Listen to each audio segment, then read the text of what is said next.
The drama surrounding the Indiana Fever and the Las Vegas Aces is no longer just about basketball. It has become a question of integrity, a test of fairness, and perhaps the loudest alarm bell the WNBA has faced in years. What should have been a showcase of talent, grit, and postseason fire has instead been transformed into a scandal unfolding in real time. At the center of it all is Indiana's head coach, Stephanie White, who, after watching her team endure night after night of lopsided whistles, has made her frustration crystal clear. Enough is enough. She isn't just complaining about bad calls. She's demanding a full-blown investigation into what she and many others are calling a rigged series, a sham of officiating that has robbed her players, disrespected her franchise, and insulted the fans. This is not the first time people have raised eyebrows at officiating in the WNBA. But this series between the Fever and the Aces has turned quiet suspicion into a glaring, undeniable controversy. Indiana stunned the defending champions by stealing game one in Las Vegas. It was the kind of upset that electrified fans and hinted at a possible Cinderella story. But from that moment forward, it felt as if the script had been rewritten. The Aces were no longer simply battling Indiana on the hardwood. They were backed by whistles so blatantly one-sided that the entire contest began to resemble something else entirely. Not competition, but orchestration.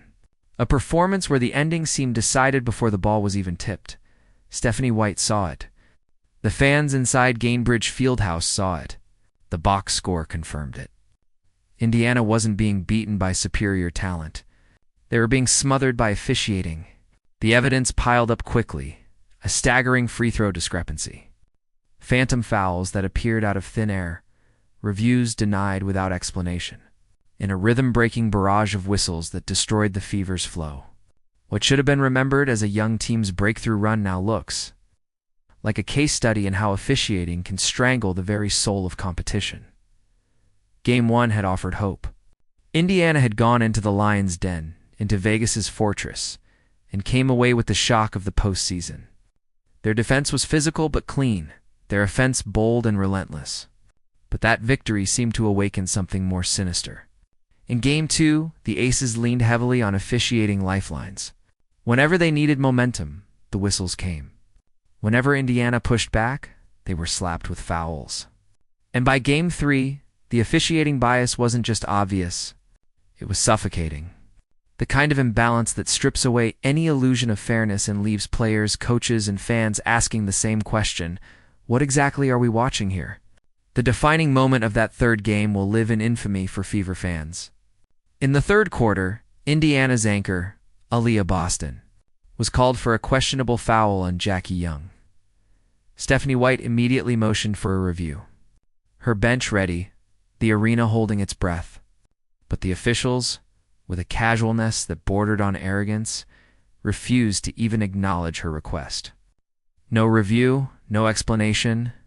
Seconds later, Chelsea Gray drilled a three-pointer, flipping the momentum and tilting the scoreboard back toward Vegas. Gainbridge Fieldhouse erupted. Not in celebration, but in fury. The boos were deafening, the disbelief palpable. Within minutes, clips of the sequence flooded social media, the analysts and fans pointing to that single moment as proof of what they'd been shouting all along. This wasn't oversight. This was agenda. Replays only confirmed the suspicion. Aces players were allowed to bulldoze through defenders, throw elbows, and hack their way into the paint without consequence. Meanwhile, Indiana's defenders could barely breathe without being whistled. Aaliyah Boston got slammed in the back. Play on Lexi Hall fought through a screen. Foul. The double standard wasn't subtle. It screamed at anyone willing to look. Yet amid the chaos and injustice, Indiana showed a defiance that deserves recognition. They refused to break. And the clearest embodiment of that resilience was Lexi Hull, barely able to move comfortably after injuring her back in Game 1. Hull was supposed to be little more than a placeholder, a body in uniform. Instead, she turned herself into the symbol of Indiana's fight.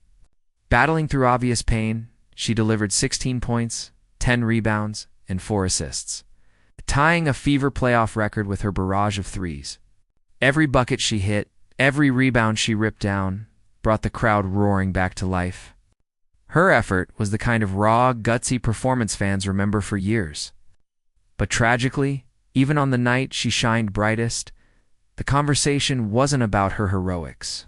It was about the referees and the shadow they cast over everything. That shadow fell over A'ja Wilson, as well the reigning MVP, whose performance in Game 3 was nothing short of dreadful. Wilson went 1 for 11 to start the night, bricking her way through 3 quarters before stumbling to a stat line that any other player would be roasted for 13 points on 20 shots. By any honest measure, she was neutralized. Aaliyah Boston walled her off possession after possession, forcing her into bad shots and keeping her bottled up. That defensive clinic should have been the story. Instead, it was buried under officiating decisions that gave Wilson the lifelines she needed. Phantom fouls, questionable whistles, and a steady diet of freebies kept her afloat.